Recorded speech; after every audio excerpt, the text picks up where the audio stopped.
এই বাজারে আর বলতে গেলে এত ঝগড়া হয় না, মানে একটু রাগারাগি করেছিলাম, ওর সঙ্গে কথা বলিনি, মানে খুব ওর কষ্ট হয়েছে। হ্যালো গাইস, রিদ্ধি মাউন্ট ব্লগে তোমাদের অনেক অনেক স্বাগত। তো এখন যাচ্ছি হচ্ছে হ্যাঁ হ্যাঁ এখন যাচ্ছি হচ্ছে কিছু গিফট কিনতে আর কিছু জিনিস কিনতে। তার কারণ হচ্ছে ওর আজকে বার্থডে আছে, তো কালকে কালকে আছে। তো আজকে এখন যাচ্ছি দোকানে। তো চলো সঙ্গে থাকো আর তোমরা ভিডিওটা দেখতে থাকো, অনেক কিছু আছে।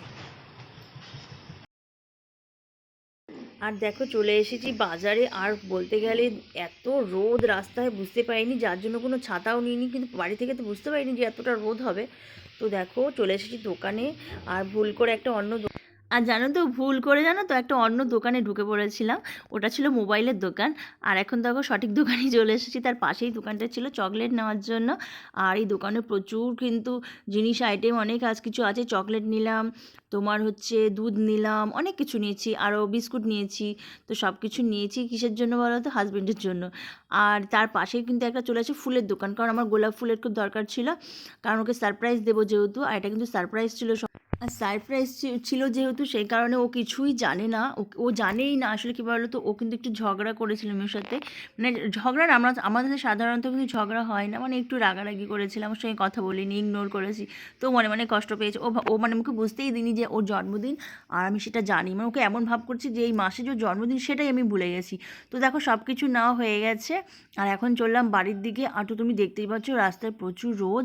আর আমার মাম্মা একটু হাঁটু হাঁটু করবে বলছে, মানে অনেকক্ষণ কোলে নিয়েছি যেহেতু হাতটা একটু ব্যথা হয়ে গেছে, দিয়ে আমি বললাম চলো একটু হাঁটু হাঁটু করাই। তো আমার মেয়ে এমনিতেই যেহেতু খুবই পাতলা, ওকে নিতে অসুবিধা হয় না, তাহলেও নিয়েছিলাম একটু হাঁটু হাঁটু করিয়ে নিয়ে। আর এখন দেখো বাড়িতে চলে এসেছি। বাড়িতে এসে ভাবলাম জিনিসগুলো সব ফ্রিজে রেখে দিই, কারণ হচ্ছে যেহেতু রাত্রিবেলা মানে বিকেল টাইমে আমি কেকটা বানাবো। আর এখন ফ্রিজে রেখে দিলে তাহলে জিনিসগুলো ভালো থাকবে, আর ফুলটাও টাটকা থাকবে। তা না হলে তো যখন ধরো আমি ওকে দেবো রাত্রিবেলা 12টার পর, তখন 12টার পর না 12টার সময় দেবো, তখন তো ফুল তো নষ্ট হয়ে যাবে। সেই জন্য জিনিসগুলো ফ্রিজের মধ্যে রেখে দিয়েছি। বিস্কুট, তারপর হচ্ছে দুধ, নাহলে দুধ নষ্ট হয়ে যাবে। আর এখানে নিয়েছিলাম হচ্ছে জেমস চকলেট, অরিও বিস্কুট। আর আমি কিন্তু এটা নিরামিষভাবেই করবো, যেহেতু দিনটা তোমার শিবরাত্রির দিন পড়েছিল, তো সেই কারণে আমি কেক দেবো না। তো আমি নিরামিষভাবেই কেকটা বানাবো। আর এখন দেখো সন্ধে হয়ে গেছে, সন্ধে না, সন্ধে হবে হবে ভাব। তো তখন আমি দেখো সব জিনিসগুলো বার করে নিচ্ছি, কারণ হচ্ছে এখন আমি কেকটা বানাবো। আর কেকটা বানানোর জন্য দেখো আমি চলে যাচ্ছি রান্নাঘরে।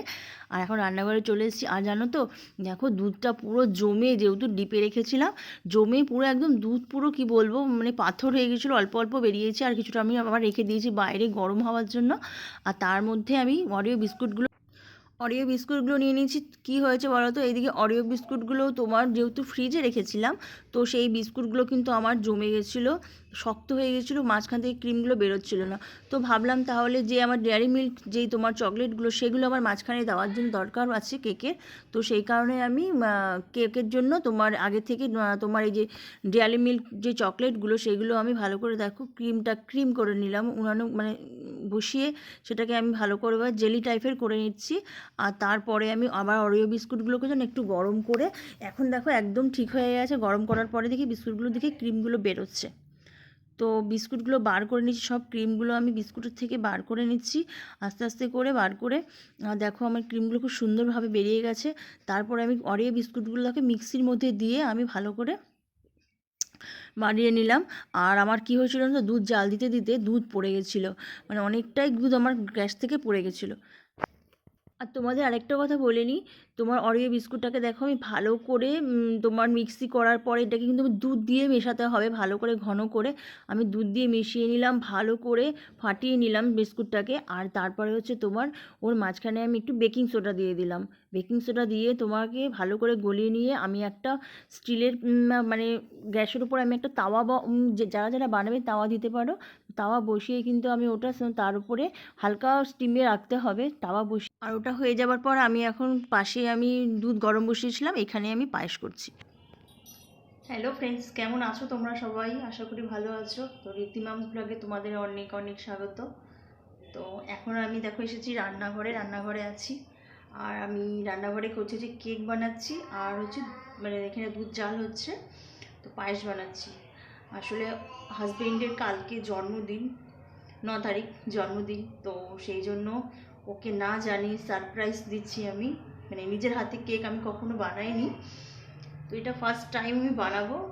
দেখি আমি পারি কি না, জানি না কতদূর মানে হবে, আমি জানি না আমি পারবো কি না, তো বানাচ্ছি আর দেখি কি হয়, বানাতে পারি কি না। আর তোমাদেরকে দেখাবো, সঙ্গে থাকবে আমার ভিডিওটা পুরো। আর রাত্রিবেলায় কিন্তু 12টার সময় সারপ্রাইজ দেবো ওকে, যে ও জানে না, দেখিব ওর মানে এক্সপ্রেশনটা দেখবো আমি, ও কী করে, ও কতটা আনন্দ পায়। ও কিন্তু জানে না যে আমি জানি, আমার মনে আছে ওর বার্থডে। তো চলো সঙ্গে থাকো। দেখো আমি এখন আছি রান্নাঘরে, আর এইদিকে দুধ ফুটছে, এই যে এখন দুধ ফুটছে, চাল দিয়েছি, আর এখানে আমি কেকটা বসিয়েছি।